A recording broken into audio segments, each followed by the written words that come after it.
Hey, what's up YouTube? This is your boy Kona Enthusiast. We're back with another video. So first and foremost, I hope you all have had a great Thanksgiving with your family and friends. I hope you all got to get some good eating done and got your bellies full with the turkey and all of the good stuff from Thanksgiving. So I know it's been a few weeks since I made a video. I've been crazy busy. I've also been trying to intentionally take some time away from YouTube, get myself back right. Just, you know, preparing for the holiday season. This time of year is usually a lot of work that I have to do.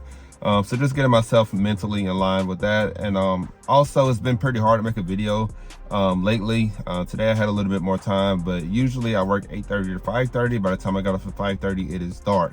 So I'm taking this time during my lunch break today to go to make this video. But yeah, most of my vlogs are inside the car, so it's a little hard to do it. But anyways, guys, today we're going to be talking about 5 things that I do not like about this car. And we're going to talk about a couple things that I wish I could change and some things that obviously we cannot change about the car. So let's go ahead and get this video started.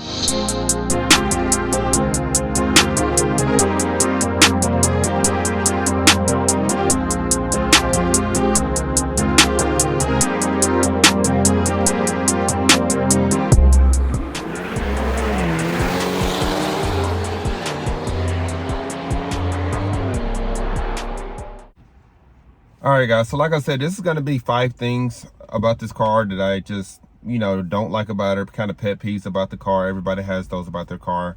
I'm going to start off with things that you absolutely cannot change about this car, and I'm going to kind of ease into, you know, some things that are actually things that you can, you know, do about it, change, you know, that you don't like about it. That'll be a good segue way to go into the next video. That'll be 5 things I love about it.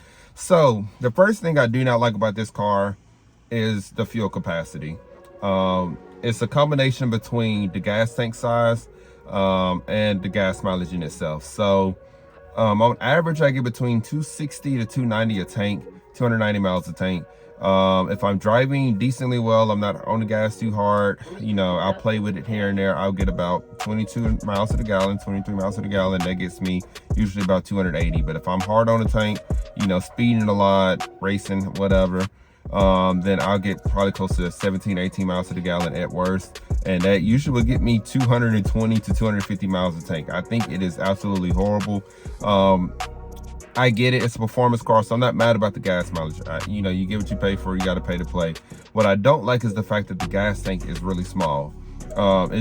It's a 12.9 gallon tank, so yes, cheap fill-ups. You know, if I go to Costco or Sam's, premium gas, you know, it's like $3.15 a gallon right now. It'll cost me about $40 to fill up at the most. So it's not bad, but it's the fact that, like, if I'm going on a road trip, like I'll be going home for Christmas soon, maybe renting a car, not sure yet, but I'll be going home.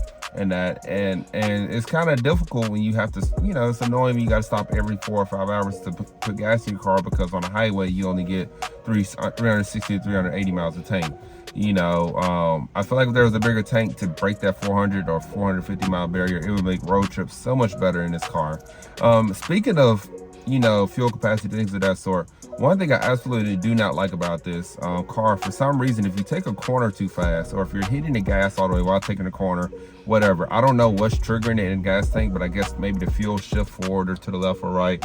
It basically triggers the system to think that you refilled the car. So it'll randomly, you know, sometimes go from 138 miles on your trip to 0, which is kind of annoying. It does it all the time. So sometimes when I'm speeding, I like check initially, like, oh, because like I like to keep a track. Like I'm not sure if I'm the only one, but I'm a little OCD. Like I try to keep up with, you know, how many miles am I getting per tank. So far, I've gone 138 miles on this tank, and I've got 149 miles left to eat. So this tank's gonna look like more like a 290 actually. Pretty good tank. But yeah. So that's things that that just kind of irritates me, because it's random why it does that. And I looked it up. It's not just this car. It's pretty much most Hyundais that has this issue. So the second thing that I do not like about this car, and this is just something that absolutely just bothers me about this car, and it's not necessarily the car as a whole, but it's specifically related to the US spec, the United States spec of this car. It's the missing features. You constantly see it all the time on the Facebook groups and the forums and whatever. That is probably the biggest thing that people complain about with this car, is just the missing features. So I've talked about this before in a previous video. So number one, our car did not come with cool seats. every other country has cool seats. We did not get the sunroof. We did not get the heads-up display. And I think there's a couple other things that we were missing. So, I feel like Hyundai gave us the, just one package. The only option that you could choose is roof rails and the color. That's pretty much all you can choose with this car. Everything else is pretty much come as it is. So in other countries, in Europe, Japan, Korea, wherever, Australia, they all have the, what do you call it? The cloth seats, or these seats, which are the leather with the Alcantara suede inserts. And so that would be on a premium option if you got that.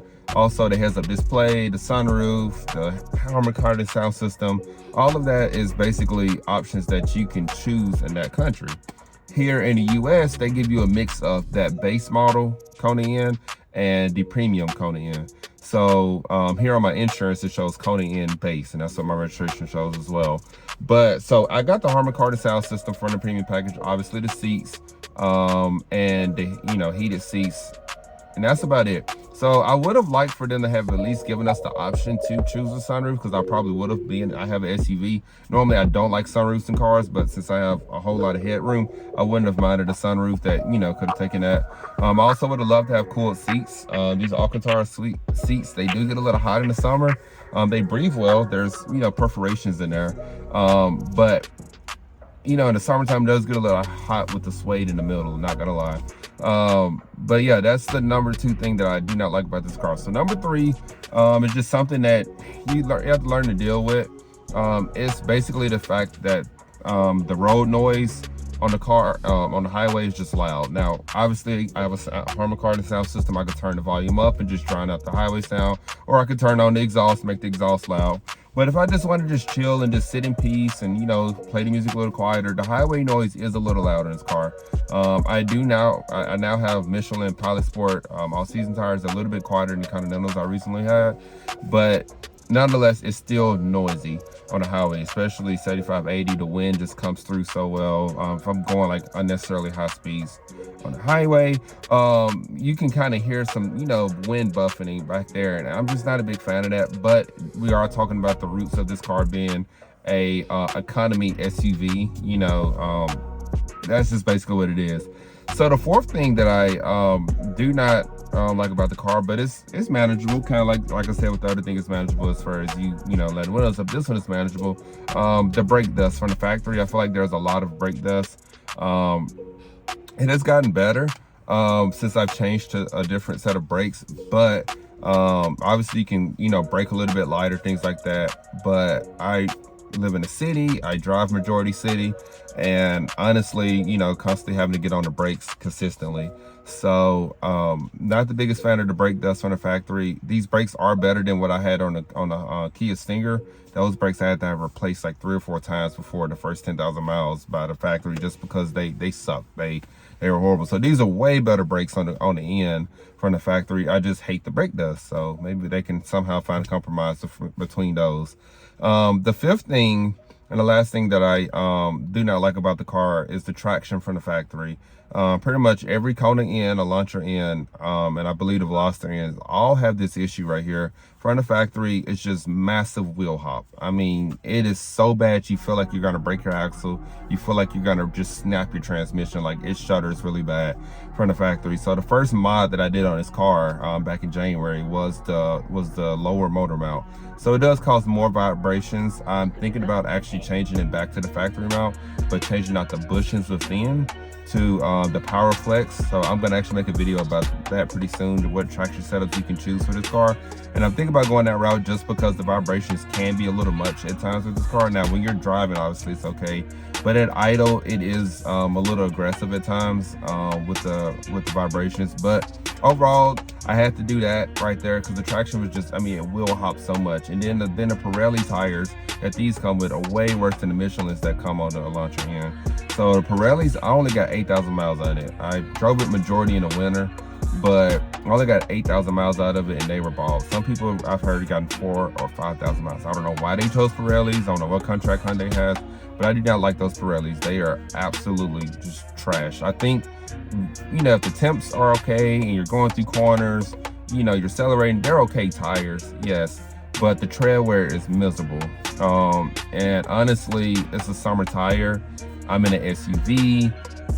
I don't know why they figured I needed summer tires. I probably won't ever put summer tires in here. I do plan on getting a racing wheel set up next year, and I'll probably get summer tires just for the track, just for the racetrack, you know, going down drag strip, things like that. But as far as daily driving, I don't know why they didn't put an all-season tire on here, or at least, you know, went with a different brand that's just way better. Because like I said, the Elantra N come with the Michelin Pilot Sport summer tires, which is a much better tire than Pirelli's. Everybody know that. So I now have the Pilot Sport all seasons. I now have the motor mount, so traction has been fixed. This is an issue that is fixed, but this is something I just, from the factory, is miserable. That's probably just like the one big flaw that like turned me off. Even in my test drive, when I was driving, it had to be about 32 degrees and raining outside, and I was driving in normal mode, eco mode, obviously, because I'm learning the car, test driving, and it was spinning a little bit, not like really bad, but you could feel it when you took off, and the dual clutch engages, you can feel the car shuddering and trying to grip. And you know, that was when I decided, okay, as soon as I get the money, I'm changing tires, changing motor mount. So I'm gonna add one more thing on here, and basically it is a bonus to it. So sorry, I had a piece of paper to write this. So the last thing that I do not like about the car, but it's something you learn to live with, just the space of the car. It is a smaller SUV, so the driving dynamics are obviously way better because of that. But I do not like how big the back seat is sometimes. You know, if I have people in the back seat behind me, it's a little tight. Over there, it's okay because you can slide the passenger seat up since they don't have pedals over there. But the interior space is manageable, but the trunk, I am just not a big fan of how big it is. I think if they made a Tucson in or a Santa Fe in, I may even consider trading for that if they were to ever make one. Just because my hatch, you know, I can only fit one luggage back there essentially, versus in a Stinger, I could fit 2 or 3 luggages back there. You know, I think you can fold down the seats and fit like a 55-inch TV back there. I fit 4 tires back there. You know, it's definitely manageable once you put the seat down because it is a taller space. It's just tight. It's just not the biggest hatch out there. It's pretty much smaller than the Civic hatchback. The GTI, they kind of had the same issue, and same with the Veloster Ns. They all have a smaller hatch. So from a practicality point, I would say, you know, the inside is not anywhere near as practical as the Elantra N, but at the same time, you can't fold those seats down, have a pass-through, unlike the Elantra N. So yeah, guys, that is my 5 dislikes for this video. Like I said, a lot of those things you can do something about, but these are just things that I personally did not like about my car in this almost year of ownership. So yeah, guys, we're gonna have another video come out pretty soon with the top 5 likes, things that I love about this car. So stay tuned for that video. Make sure you like, comment, and subscribe. And also make sure you follow me on Instagram. My Instagram is ic_Kona_N. Like I said, make sure you hit that subscribe button, and we'll be out with the next video soon. Thanks.